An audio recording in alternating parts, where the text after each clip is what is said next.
All right, we just got back from seeing Skyfall. Actually, one of the only movies I've seen this year. I've been cooped up in this room too long. Anyway, I guess I'll start off with saying I heard really polarizing things about this movie.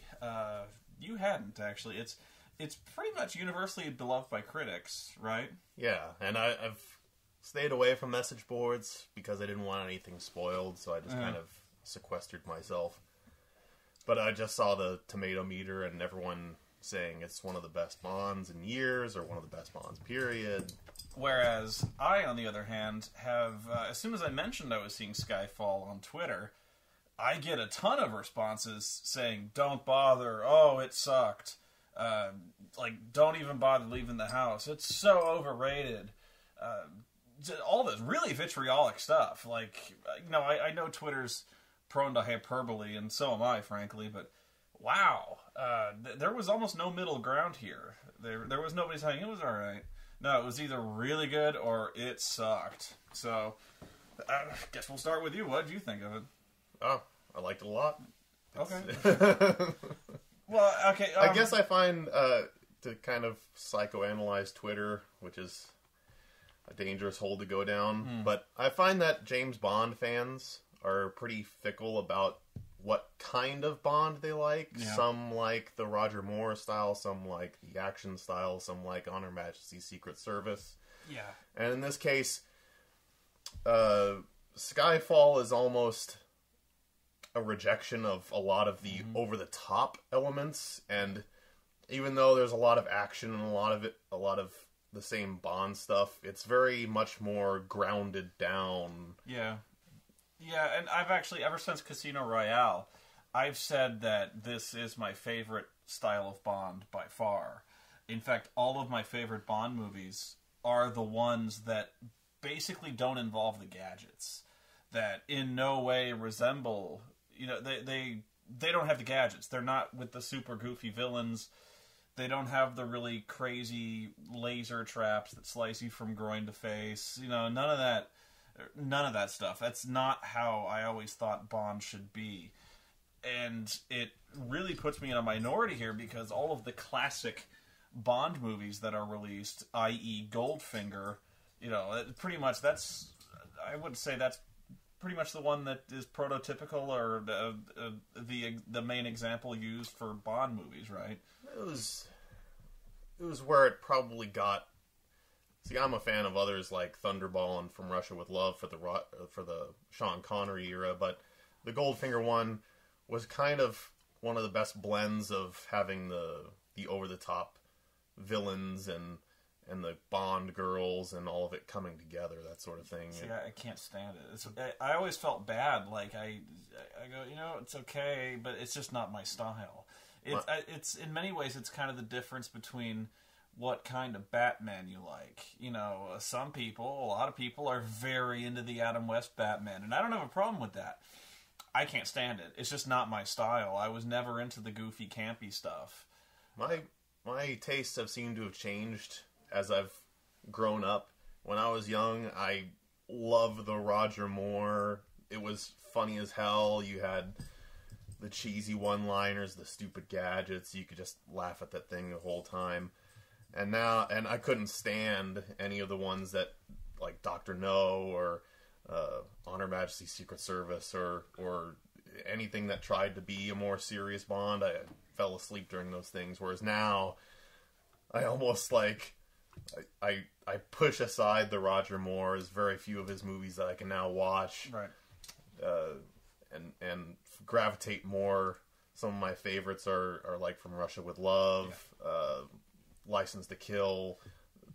There's a reason those early era Bond movies are pretty much you almost don't even need to work like the Austin Powers movies. It's almost too easy to who paints a chick gold? Like, what the fuck? That's the thing. That's why I never got into those movies. So you almost could just put a laugh track on some of these Bond movies, at least to me. But yeah, when Casino Royale came out, I was blown away. I was like, finally they fucking get it right. Fucking finally. And there was people who were like, I hate it. Where's the fucking supercar? Where's the, where is all this shit? And I don't know, and I'm like, they pretty much called betrayal on it. Where's the fucking laser watch and things like that. You see, I never read the original books, but to me, I understood the concept of him being this kind of steely assassin more than I ever understood him being this martini-swilling joker that they made him out to be. So I don't know if that's the main reason people are not enjoying this movie. Because I figure I would have heard this around Casino Royale, and I really didn't hear that many bad reviews of Casino Royale. There was some, but, some didn't like it because they thought it was cashing in on Bourne. Okay. But I see that as Bond is always evolving. It's always been trying to appeal to different fan bases at different eras, so I just saw it as the next evolution of Bond. Yeah, okay. I kind of see it as people still want to see the action set pieces, which in Casino Royale you had, but in this one there are still some set pieces, especially in the opening scene, the chase scene on the train is that was awesome, very grand, and it's awesome, but at the same time it doesn't get any bigger than that. There's no giant car chases. Bond isn't skydiving from one plane to another. It all ends up... I guess I can see some people saying it ends up at a farmhouse, how lackluster, that sort of thing. It does peak early in the action department, but if that's all you're looking for... I know, it's a Bond movie. See, this is where it's hard to kind of analyze what you're looking... It's kind of what you bring to the table when it comes to Bond movies, and so I guess that's why people have kind of a favorite actor who does Bond. In fact, I would, this is blasphemy, but I would really argue that in terms of like stories, and I mean not in terms of acting, but in terms of like stories and the stuff that he was supposed to, the shit he was supposed to say and do, Connery is the worst one. Really? Like, did you fucking see, what was it, it's probably not canonical in the series, but what's that one where, what's her name? He gets out of that hot tub and Chew Me or something like that? Oh, no, that's Roger Moore. Oh, that was Roger Moore? That was Man with the Golden Gun. What was her name? It's Chew Me. No, it was that. I thought that was Austin Powers. That was Chew Me. No, it's Man with the Golden Gun. Oh, my God. I didn't like either one. I think really? the only... Yeah. God damn, they really got... They weren't even trying for those fucking sex names, were they? But yeah, I think the only Roger Moore one I really liked was Live and Let Die. I really didn't like any Bond movies up to License to Kill, which is one of my favorites.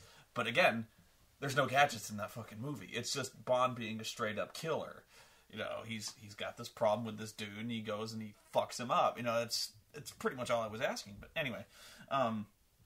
yeah, I don't really see where the backlash is coming from on this one. I mean, I kind of went into this one believing the people on Twitter more than I believed critics. I'm not really a guy who takes much credence in the critics, but people who go into a movie, I kind of trust their impressions more than so I was really going into this one not expecting not to like it, really, and I thought it was good. Really, I thought it was top tier in terms of, again, my perspective on this is horribly skewed. But yeah, I thought this was pretty much on par with Casino Royale, and so top three if I'm picking. But I mean, we can run through this. I think we can kind of avoid spoilers here because I think anything we're going to say is pretty much covered in the trailer. It starts... Okay, this is, not spoilers.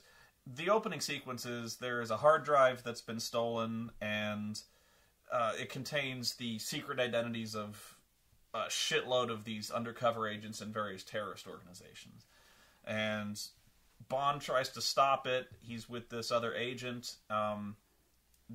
It comes to a point where it's not certain whether or not the guy's going to be able to overpower Bond or not. Someone takes the shot and misses and presumably kills 007. that's where it doesn't, the movie's over. No, doesn't, of course. But now he's in this situation where everyone thinks he's dead, and he's pretty rightfully pissed off at M for ordering the other agent to take the shot, which got fucked up. So he's kind of disillusioned by this now. But something happens where the information on the drive starts getting used. Agents are getting exposed and killed, and the MI6 itself is being targeted by somebody. You know, the place is directly bombed, and so, you know, James comes back and he's like, I'm going to find this guy. So I guess here's where ordinarily this is basically a computer hacking cyber terrorism plot. You know, where this guy's got this, he's just super duper smart. He's got all this computer hardware, and he can hack super anything because he's really, really fucking good. I actually don't like storylines like that, because I've always said there's only been 1 or 2 really good computer hacking movies. Computer hacking by itself, if you've ever programmed a fucking thing in your life, computer programming is fucking boring. It's slow, it's tedious, it involves writing lines of code.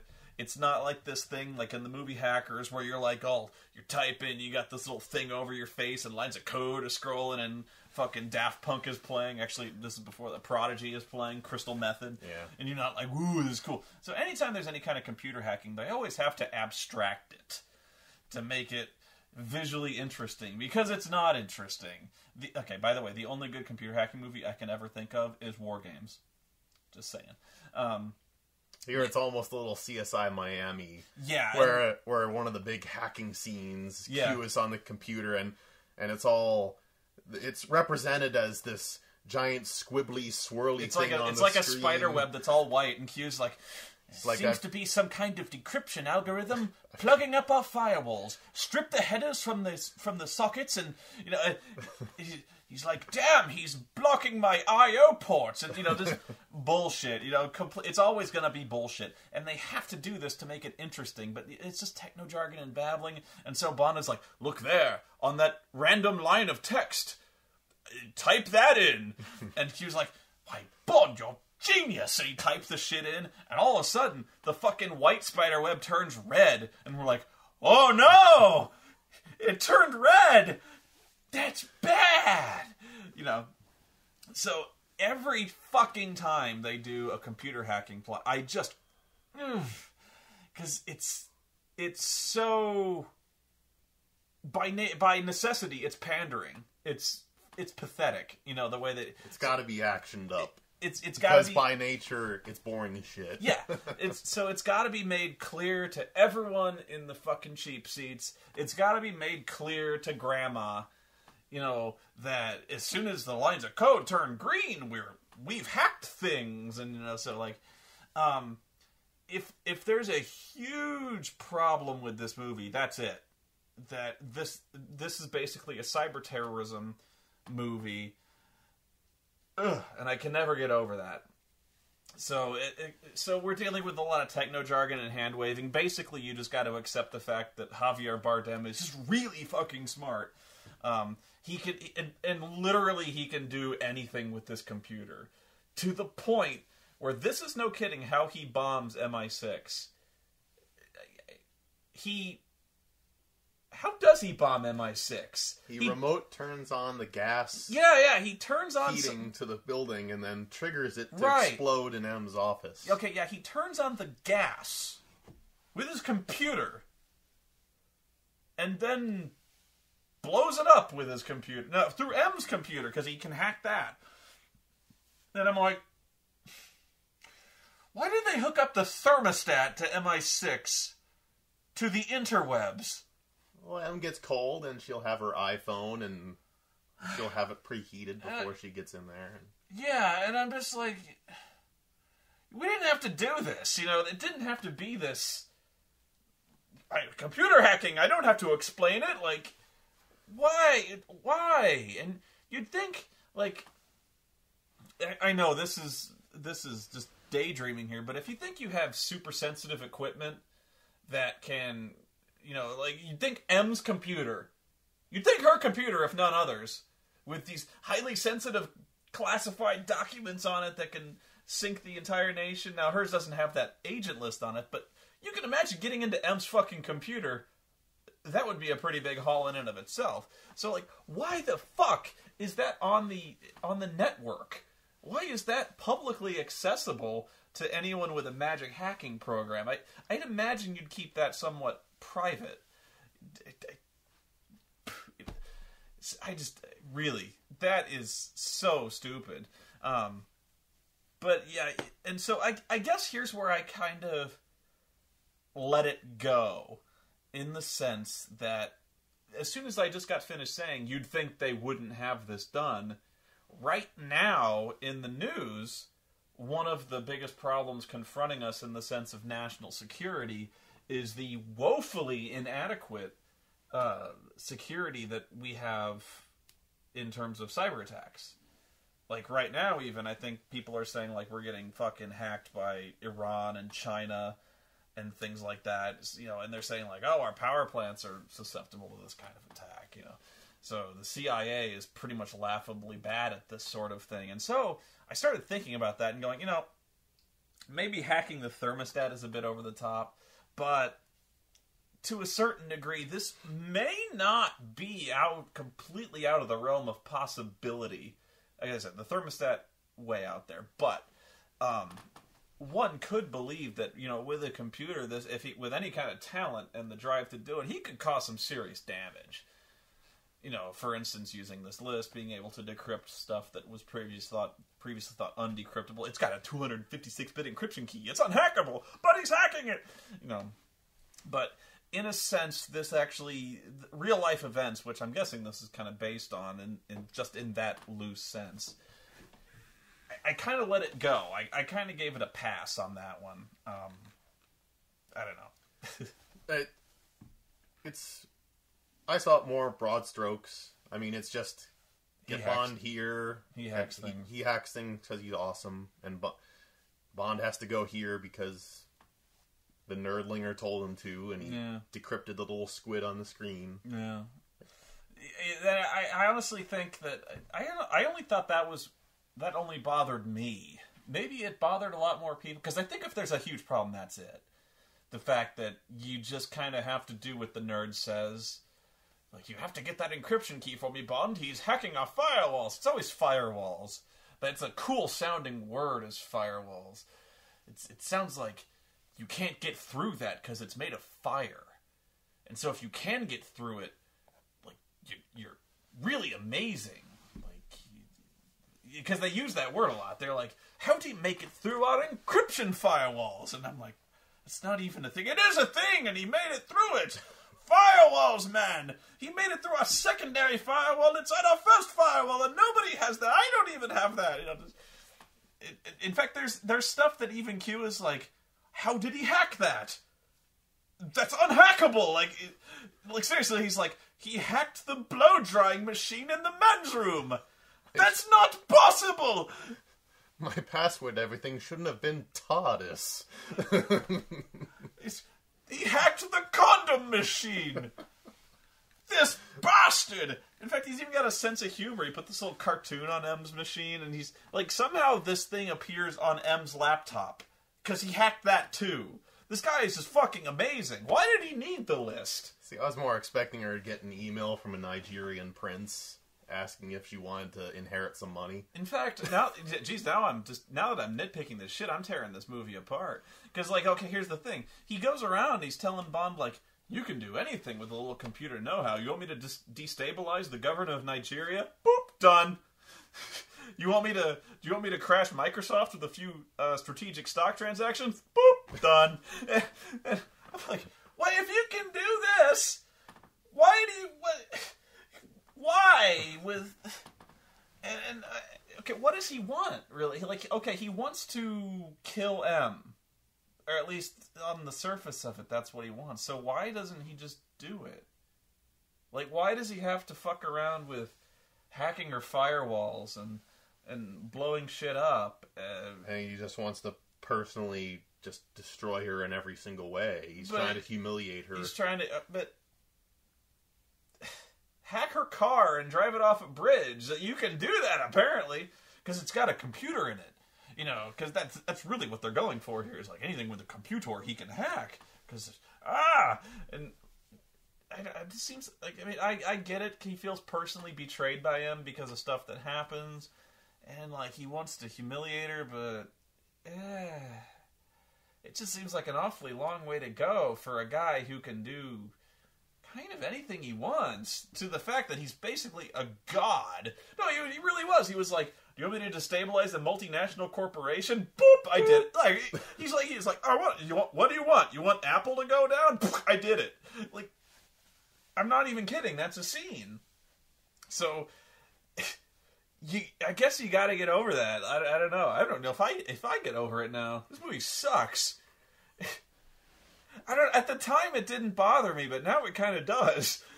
Because now, like, he actually does kind of indulge in, like, if you're taking it your way, he wants to toy with her. Now he really is becoming one of those before I kill you, Mr. Bond type villains, to where his plan is needlessly complex, and really he's only sabotaging himself by, you know what I mean? Well, he already has a death wish. He's insane. Yeah, but he does have a death wish in this. He does have a death wish in this movie, but I just think if he wants to kill him, he could have done it without alerting her. Like, he knows all her movements. He knows literally within a foot where she sits at her desk. He has an attack helicopter at his disposal. But he doesn't want anyone to kill her. He wants to crush her completely psychologically. Well, crush her physically, and she's... drop a missile on her ass, and she's crushed. She's Judi Dench. Come on. So she shouldn't be that fucking hard to kill. I don't see Judi Dench outrunning a minigun, which he has. I guarantee you she'd be surprised by this. Boom! Because, like, okay, he sends her the message saying, like, repent for your sins. Like, I guess he really is trying to get in her head, but put a bullet in her head. That's a good way to get in her head. I don't know. See, this is what I'm talking about. That I guess his plan is kind of... He's gotten... I know, he's got a Count of Monte Cristo type of revenge. It's personal, I know. I just... like, why do you care, Javier? Why? Do you want her to feel bad? Because, like, even when he manages to look M in the eye, that's not a spoiler. When he manages to do it, he's trying to make her feel bad. Does she feel bad? No! He's like, shit! Well, now I'll make her really feel bad. And then does that work? Nope! It's like, should have blown her up, dude. I don't know what to tell you. Like, the fact that he has access to every single one of 007's, like, psychological reports. Wow, do they even keep those on computer, too? I don't fucking know anymore. But the action's good.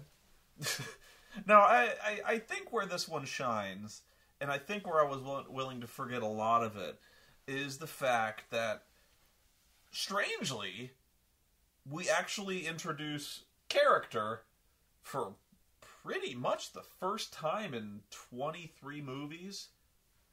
We started with Casino Royale and introducing Vespa and... No. I mean M. Oh, with M. For 23 movies previous, we know nothing about M. And I know that was by design. M is supposed to be this kind of supposed to be the new number 2, so to speak, where we know nothing about him except that he's the boss and he's a hard ass, or she, you know. And so for a long, in fact, even when we see her in Casino Royale, her attendant is like, she's the queen bitch of numbers and things like that. She sees you as, you know, an accountant would see something on a ledger. So she's basically a computer. So that was GoldenEye. Whatever. My point is, like, we're supposed to think of him or her as this very cold, calculating guy, basically with no personality. And here, for the first time, we get a very brief glimpse, but still, like, one of the first glimpses we ever get of that character, of any kind of vulnerability, physically and emotionally, to this character, and to a certain extent Bond. You know, we actually get to see, not much, but again, more than we ever normally see of his childhood and his upbringing and stuff like that. You know, we actually get to see a little torment in this guy when he's basically been betrayed by his government. And the thing is, he understands why it had to be done, but it still was done, and you're going to be a little pissed off. You know, right or wrong, you're going to be a little pissed off about that regardless. So, you know, I actually think the characters in this movie are kind of the main draw to this, and I can now that I think about that, I can see why people don't like this movie, where it's less of a focus on the action. The science in this is ridiculous. To a certain degree, it's almost as ridiculous as the Bond gadget era. This fact that he can just hack anything, you know, it's a magic wand. Really, it is. He has this magic wand that he can make anything do anything with this, you know, anything attached to a computer. Well, Sam Mendes, the director, in one of his interviews, basically said this was the only reason he could be able to make this movie, because this is a $200 million movie. Is he directly cited The Dark Knight, and I do see direct comparisons to the two, in that both yes, if you could nitpick the hell out of, and not even nitpick, but just pick apart the story to oblivion. I just did. Yeah, but it's about characterization and grand character strokes. It's about really just personal stories about, in the case of Bruce Wayne and Joker, it's a more vague story about chaos versus order and power struggles. In this case, it's just more about Bond, and whether 007 is an antiquated notion, people growing old, and dealing with becoming obsolete. It's very grand in its notions, whereas the story you can kind of just you kind of have to brush aside. It's interesting you bring up the Dark Knight series, because I can see that too. And also, one thing I've seen that really surprised me is there's a huge backlash against The Dark Knight Rises as well. Huge backlash. Seriously, if I ever bring up Dark Knight Rises, I get also, oh, that movie sucked. Yeah. I get that a lot. And I kind of pulled a snob act on them, where I was like, really? I go, really? If you didn't like it, you really don't get it. You know what I mean? And so I almost am never that guy who's like, you just don't get the nuances of this movie. And I really don't think people do. For this, and I think because you can nitpick Dark Knight Rises to death too, but for some reason I just didn't bother, because I liked the character moments so much, and I liked the kind of the overarching theme of it. And yeah, I guess I am kind of understanding, you know, both sides of this one. I did think it was a little unusual. There is a lot of focus in this movie about James Bond getting old, and that was strange to me. Like, you know, he gets almost mortally wounded in the opening scene, so I can see why. You know, there's concern over his fitness because of this grave injury, and the fact that over the years he's kind of gotten the shit kicked out of him. So, like, I can see the notion that accumulated injuries over this really hard lifestyle are starting to add up. But they're talking about him like he's like pushing his 60s or something like that. Talking about him as if he's Sean Connery and Never Say Never Again. Or like he's Roger Moore in A View to a Kill. Roger Moore was something like 56 at that time. And I'm not saying Daniel Craig is a spring chicken. I forget how old he is, but he doesn't look any more than, I'd say 44. I don't know. He's in his 40s. He's in his 40s, no doubt. But the dude's still in amazing shape, and I just don't look at that guy and think, man, he needs to give it up. You know, like, I don't see that any more than I see, you know, you watch fucking Roger Moore try to climb up catwalks and View to a Kill, I'm sorry. You watch him try to climb, like he's climbing on a bridge, and I'm like, dude, that guy needs to get an oxygen tank. He's about to drop. I thought that was a weird focus in this movie, where they're always talking like, you know, you're not passing your physical, you're psychologically a mess. You might need to let this one go, dude. And you know, it was a little strange in movie time. You know, this is the third movie from being graduated to being a 007. Now that he's the old guard essentially. Yeah. Where in movie time it's short, but yes, Daniel Craig is getting older. Maybe. Sorry, go ahead. But it like I said, it just fits in again into the theme of antiquity being phased out. Maybe I think it would have benefited if we saw more of how washed up he is, or if we had any sense of time, how much time has passed since Quantum.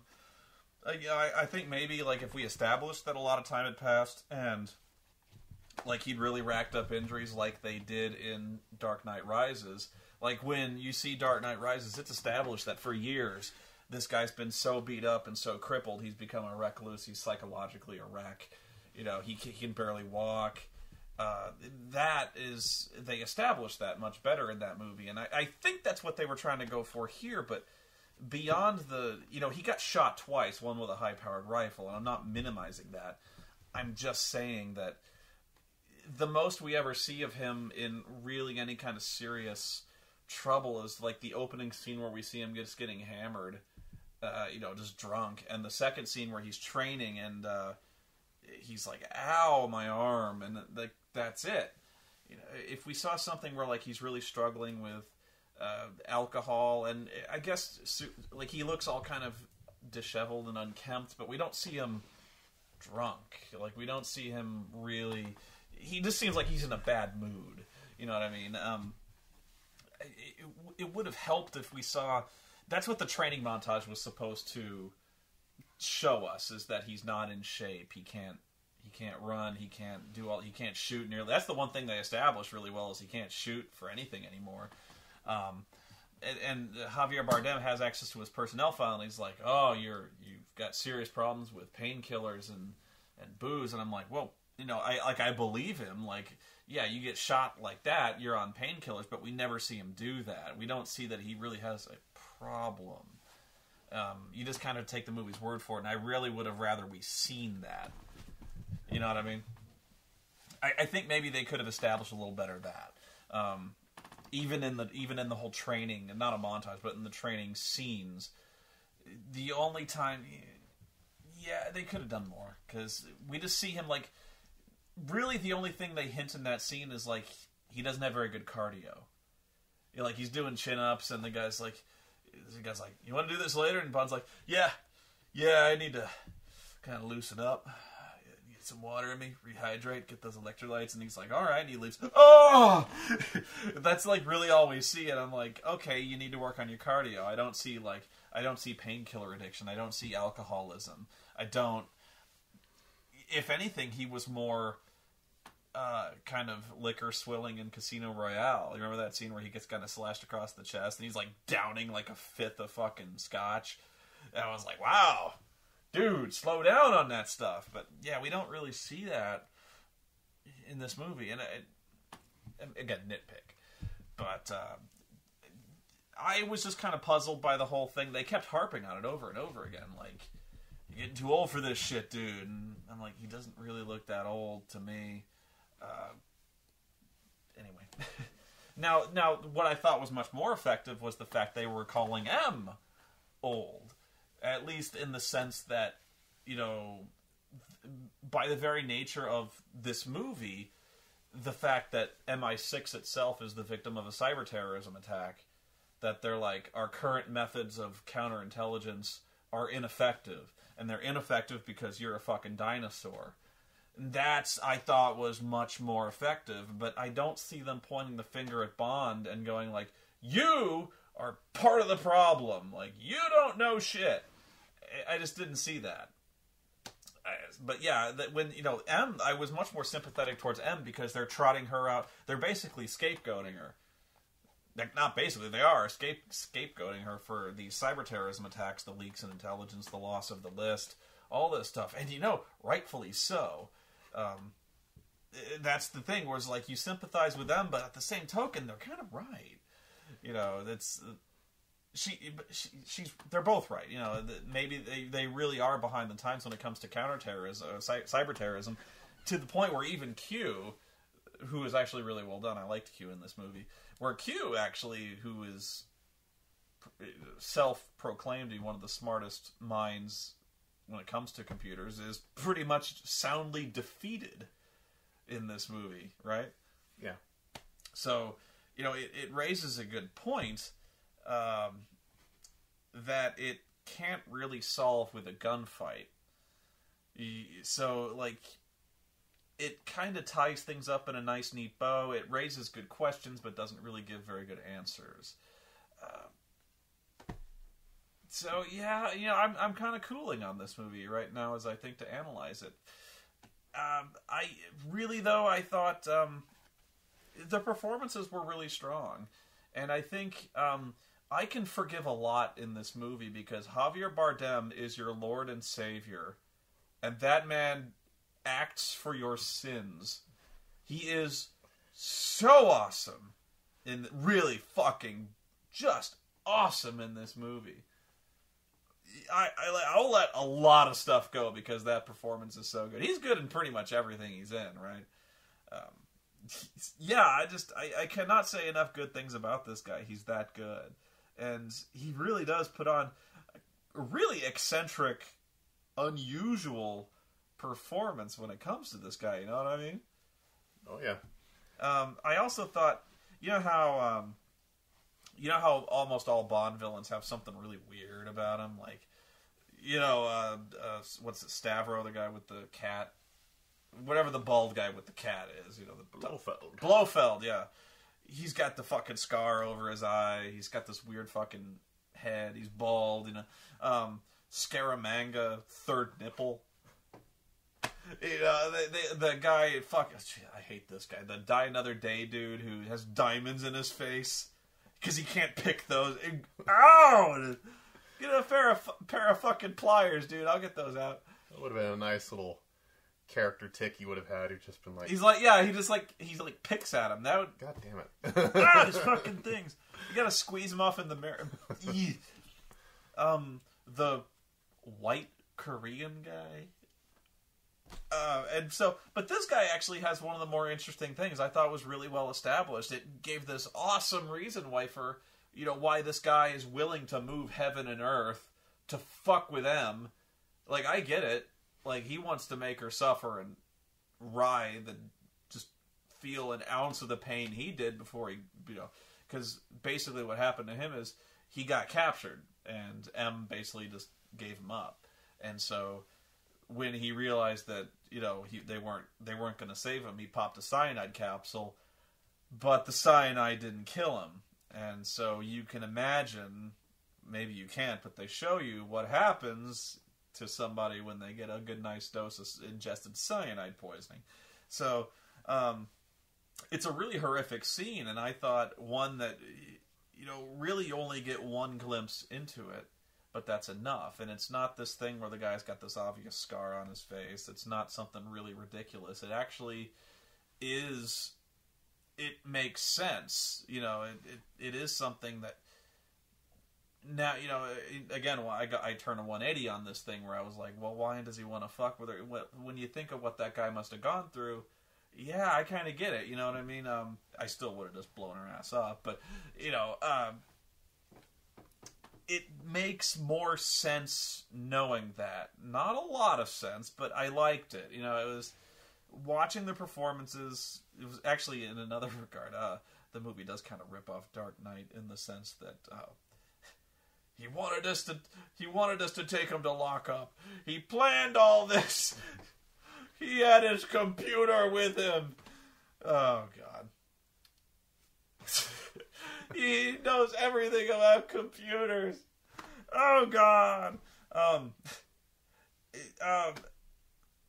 trying to think of the other performances. You know, Judi Dench, hot. I'd hit it. Daniel Craig, always good. There's this one scene where he's in, what was it? Not Shanghai, Macau or something like that. That was actually a really cool scene. Ultimately, kind of pointless. like, really, what does he accomplish in that scene? Like, he follows the hitman's trail to this casino. He gives a chip to somebody. The chip, there's a case of money that just kind of disappears. People try to kill him, and he gets on a boat, and then he meets Javier Bardem. And it's a cool scene, but it's really kind of doesn't do anything. It's the setup. It sets things up, but it's not... to set up a meeting between him and Bardem's character. But here's the thing. You could have easily just had, like, him open the case the hitman had and have, like, a little map in there, and he'd be like, this island. And so like, he goes there. But no, we have to go to the scene where there's, like, weird fucking Komodo dragons and, like, a case full of money, and he goes to a casino but doesn't gamble. Like, you see him kind of idly cast a chip on, like, the roulette table, but we don't see that typical Bond thing where he, like, sits at a baccarat table and goes, He was probably flipping, like, the chips onto the roulette wheel. He's like, what do you do? He's too busy, like, flirting with a woman. Hey, get the fuck off. Okay, spin the wheel, hit me. So, I don't know, it seemed like they were writing this scene, and they're like, okay, what does the bad man do? Like, what does he do with the... Where he's, like, paid this hitman, so how does the bad man pay the hitman? Well, he goes to a casino, and he has this special marked chip, and he hands the chip over to the lady, and the lady hands him the thing. And then they get on a boat. Because that's a Bond movie, right? That scene is, like, pure Bond movie, like, stereotypical. Like, he has to go to a casino. He has to go to this really weird place where there's a weird person who, like, gives him things.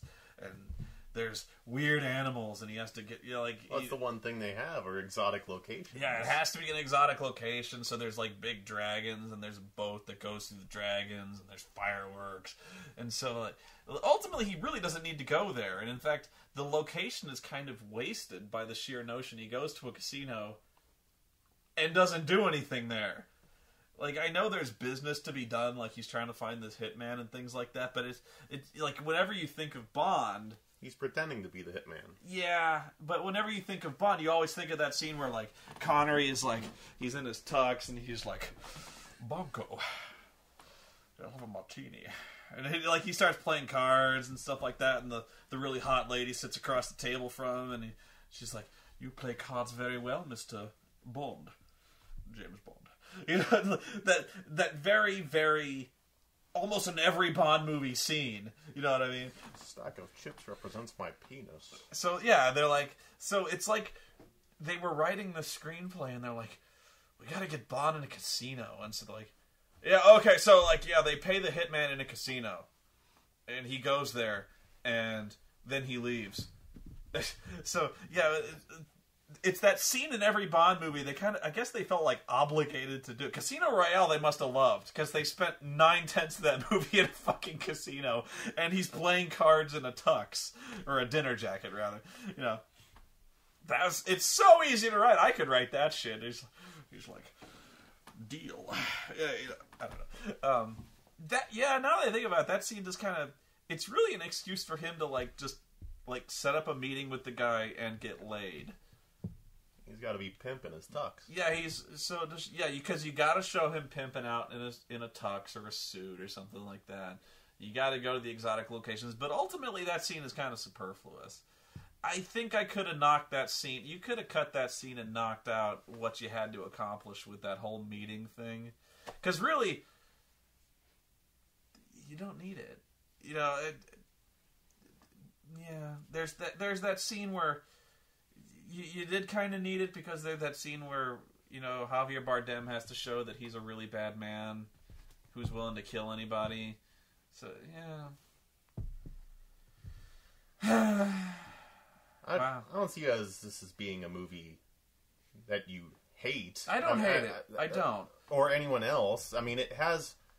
At the end of the day, it has all the elements.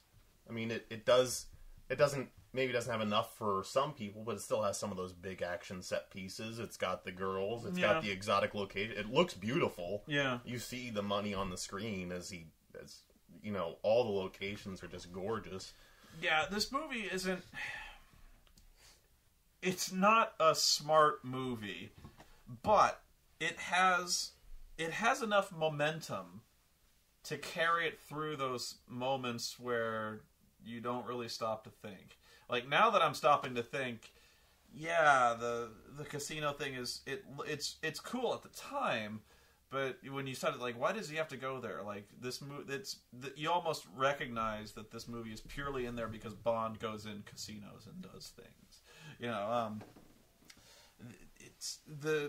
but it's like I said, it has enough momentum. The acting is good enough, and the characterization is good enough. I'm actually willing to let a lot of that go. And actually, the action scenes are so good that you're still kind of blown away by it through those moments. That, you know, the train sequence really is like one of the best scenes I've ever seen. You know, in a Bond movie, certainly.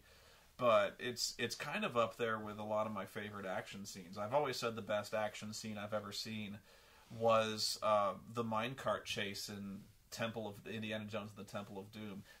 I have never seen any action scene surpass that one. Which is why I get so fucking pissed off when people say Temple of Doom is the worst Indiana Jones movie. Fuck you. You find me a scene that tops the minecart chase. You find it and you show it to me, and you can't because it doesn't fucking exist. Point is, that train sequence, really fucking good. And the final showdown with Javier is really good. I think it was Takahata said that the last act is basically Home Alone if Home Alone starred James Bond. And I was like, you're funny. It's bullshit, but you're funny. But it was a good joke. I like that one. Now, again, here's where I nitpick. And I realized this right away. There's these guys, not a spoiler again, there's guys who want to kill James Bond. There are these guys who want to kill James Bond, and they invade where he is, and he kills them. Okay. And then the second wave of people comes, because of course, that's not all the guys he has. So they arrive in an attack helicopter. Why didn't he just open up with the attack helicopter? Yeah. Trying the subtle approach. And no, not the subtle approach. As he like fucking rocks onto the scene playing the animals over the. No, the first time. Yeah, that's why fuck you. He could have just rocked up there with the fucking helicopter and pretty much leveled that place, which is what he ends up doing. Could have hurt poor Judi Dench.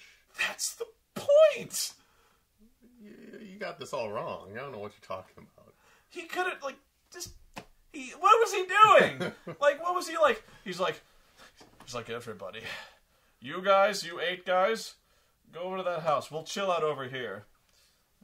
And so the guys are like, yes, sir.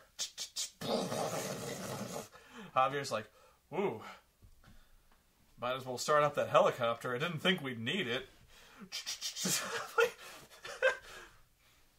Why don't you just hack the castle he's in? Hack the doors open. It's not connected to the... Boop! I just did it. I'm that good. I have a satellite, and my satellite can hack your firewalls. It can hack your stone walls. Because I'm that good. See, this is what I'm talking about. You know what? Fuck this movie. You win, Internet. You win. Well played. Okay. Seriously. I'm the kind of guy who's hardwired to nitpick. Clearly. So, I still like this movie. Really, I am not taking back what I said when I say, as far as the Bond movies I've seen, this is pretty upper echelon. Top 3 or 4 for me. Not the best one. The best one top 1 and 2 for me is Casino Royale and License to Kill. For me, they don't get much better than that. The third one depends on what mood I'm in. But, yeah, I would definitely recommend you go see this movie. If you're any kind of fan of... Let me put it this way. If you liked Casino Royale, this is a good movie. If you didn't like Casino Royale, stay far away. Because it's going to be the same Bond. It's going to be the same kind of really violent, cold approach to the character that turned a lot of people off. And you're going to see a lot more Judi Dench. So if that don't set your world on fire, I don't know what to tell you. I don't know whose wouldn't. I was sitting there with a, full of attention for that. Oh yeah, Judy. It's the one Bond girl you could never have. It's not too late. It's yeah, I wouldn't want to rank it just because I've just seen it, but it's in the top tier. I mean, it's I really liked it. Oh, that's what I mean. Is I liked Casino Royale, and this was comparable. This year has been a good one for blockbusters with Avengers, Dark Knight Rises, and now Skyfall. I think it was last year that the blockbusters disappointed. Oh, yeah. And this one, and the smaller movies were better, whereas this one, I think the blockbusters... Year, I think it was last year you had Transformers 3. Was it last year or the year before? I've tried to block that movie from my memory, so you'll forgive me if I don't remember. Yeah, I can't remember off the top of my It felt like yesterday. Actually, it probably was about 2 years ago. Anyway. But this one, the blockbusters are a lot better. You have people putting big franchises in the hands of people that can tell Iron Man 3 looked fucking good pimp. stories. Yeah.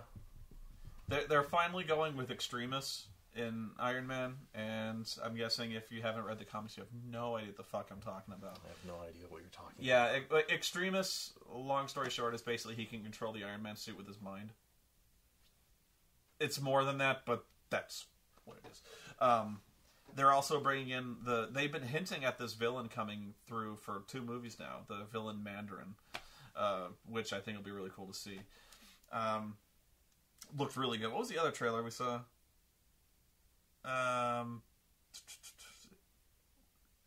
I can't remember. It was a comedy from Horrible Oh, Bosses. God, that one. Oh, the Identity Thief. Honestly, I was not sold on the premise at first, but as the trailer went on, I was like, this could be funny. You get to watch the guy from Horrible Bosses get punched in the trachea several times. I could actually get behind that. It did look like it had more wit than I initially gave it credit for, because at first I thought it was like, oh, there's a fat lady, we're going to make fun of the fat lady, because making fun of fat ladies is funny. And that's not really where they're going with that. So, in that regard, I was impressed with the fact that they were willing to, the bar for comedies has been so low and so fixated on immature bodily fluid humor, The Hangover, that I was really more than a little impressed with the fact that they at least didn't have fucking cum humor, right in the trailer, because that's the fucking Hangover. Isn't there like a prolonged sequence in The Hangover 2 where they just systematically describe this guy getting anally raped? The guy has sex with a tranny. Yeah. Not that there's anything wrong with that. I'm just saying, don't they go into really grisly detail about how hammered he was and how basically he got taken advantage of by this fellow man? Yeah. Well, it's one of the drunk escapades, yeah. Sure. And then I saw the movie Postal, where Vern Troyer gets raped by chimpanzees. The bar's low. Yeah. So. Red Dawn. Red Dawn, yes. I am not watching that movie. I'm not watching it. No. I won't. I will not go. I am legitimately offended. It does not need to be remade. It does not! This is why I was there. I don't know if there's. It's on, it's off again, it's on, it's off again. The Escape from New York thing. Every week I hear that it's on and off again. They do not need to remake that shit. What the fuck else are they fucking Fright Night. God damn it. Did that. The Thing! The fucking Thing! Why do they... I'm more... The thing that scares me more is that it's a PG-13. Come on, guys. Oh, don't tell me that. It's Thor killing commies. Oh. Or in this case, it's North Koreans, which is... Oh! But you got to embrace the exploitation nature of it. No, I don't. No, I'm saying they need to when they're remaking this movie. If it ain't broke, don't fix it. You know what they could do? Seriously, here's what you do. You take your old copy of Red Dawn. You pick up the VHS tape. You make copies of it. And you send it to every theater in the world. And you say, play this in your theater. And charge $8 a seat for it. Ah! Red Dawn is back in theaters. Fucking Swayze. See, where's our Navy SEALs remake? Come on. Fuck you. We can even bring back Charlie Sheen. Even from a physical standpoint, you don't need to make the movie again. You have the movie. Here's the movie. $0.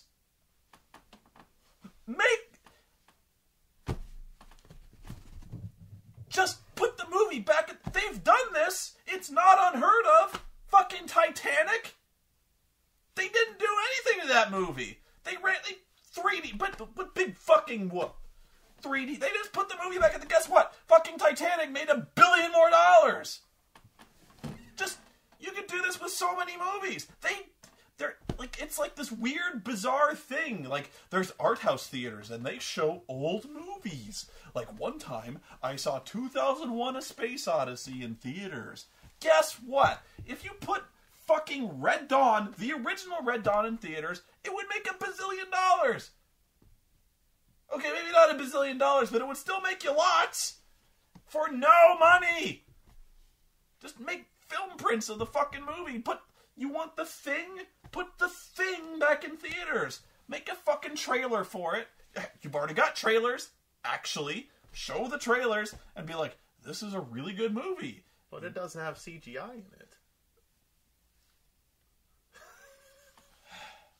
And you're like, no, you'd put this... Show a trailer. The Thing needed CGI, Noah. You just show the trailer, and here's what you say. You say, John Carpenter's The Thing, one of the most enduring classic horror films, a landmark in practical gore effects, one of the most highly reviewed comedies. One of those comedies. No, I was thinking the new Thing, which is a comedy. One of the... Actually, at the time, The Thing bombed. But it's now one of the biggest cult horror films ever. You put that trailer in the theaters. I guarantee you people would go see this movie. You'd be like, fucking Kurt Russell's in this flick. Wilford Brimley has a fucking fire axe in this. Tickets sold. You get to watch Patrick Swayze kill Russians. Who doesn't want to see that? But no, we gotta remake fucking everything, and I don't see why it has to be done this way. Like, okay, purely financial standpoint, really, why do we have to spend, let's be conservative here, $60 million? It's more than that, I almost guarantee you, but $60 million to remake Red Dawn. Why do we need to spend that money? Because that's like from the 80s. You might as well be showing black and white movies. But we haven't even... They don't even attempt to do this. That's why we need the Highlander remake.